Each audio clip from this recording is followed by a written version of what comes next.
नमस्कार मंडळी, RP food destination मध्ये तुमचं सहर्ष स्वागत। इथं मी आता लांबट कोबी चिरून घेतलाय।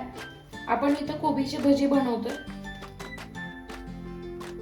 तर खूप छान आणि टेस्टी आणि खुसखुशीत लागतात ही भजी। आता आपण त्यावर कोबी एकदम लांबट आणि पातळ असं चिरून घेतला होता मी। तुमच्या अंदाजानुसार घेऊ शकता। कोथिंबीर टाकायची त्यात आपण आणि हिरवी मिरची टाकायची बारीक केलेली। जास्त तिखट असेल तर 2-3 मिरच्यांची तुम्ही पेस्ट बनवू शकता। आता आपण कोथिंबीर आणि मिरचीची पेस्ट टाकून झाल्यानंतर अर्धा चमचा आपण त्याच्यात थोडासा ओवा टाकायचा आहे। खायचा सोडा आपण टाकायचा आहे चिमूटभर। प्लेन तिखट टाकायचं आहे टेस्ट येण्यासाठी। 1 चमचा किंवा अर्धा चमचा नुसतं कलर येण्यासाठी किंवा चवीसाठी टाकलं तरी चालेल। चवीनुसार मीठ टाकायचं आहे आपण।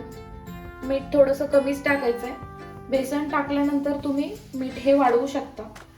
आता आपण बेसन टाकूया ह्याच्यात बेसन किती बसते बघू आपण।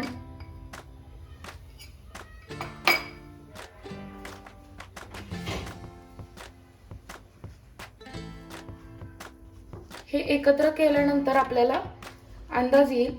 आपण हे मिश्रण करूपर्यंत साईडला आपण तेल गरम करून घ्यायचंय कढईमध्ये।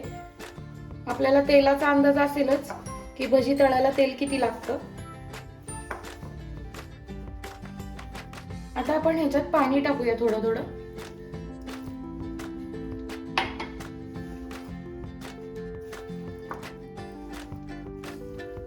आता आपण हे सगळं एकत्र करून घ्यायचंय मिश्रण।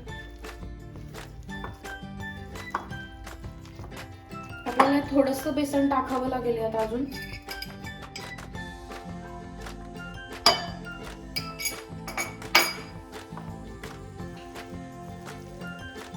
कांदा भजीला थोडंसं बेसन हे कमी लागतं, पण कोबीसाठी जास्त बेसन लागतं कारण त्याला चिकटलं पण पाहिजे थोडंसं।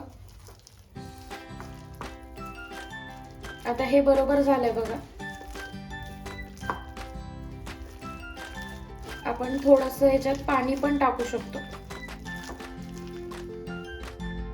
जास्त नाही टाकायचे।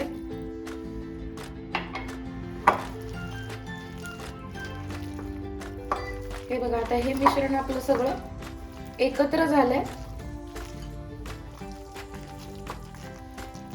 आता तेल गरम झालंय, बघू आपण तेल गरम झालंय का।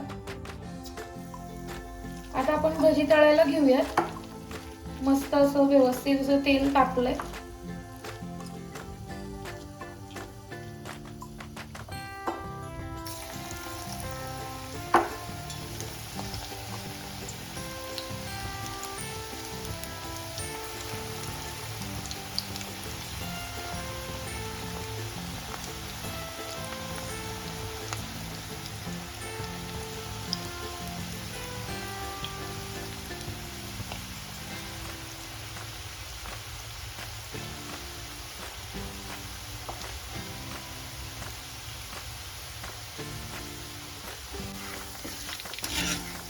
आता आपण त्याची साईड चेंज करायची।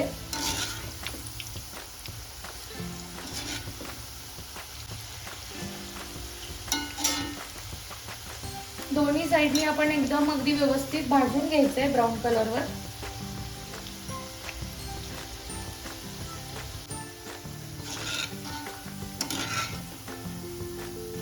आता जे मस्त असे भजी भाजलेले आहेत आपले, आता आपण लगेचच काढून घ्यायचे।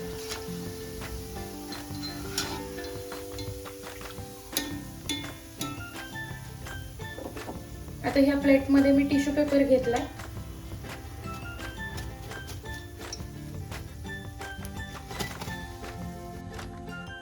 तर मस्त असे क्रिस्पी आणि एकदम छान असे टेस्टी आपले कोबीचे भजी तयार झालेले आहेत।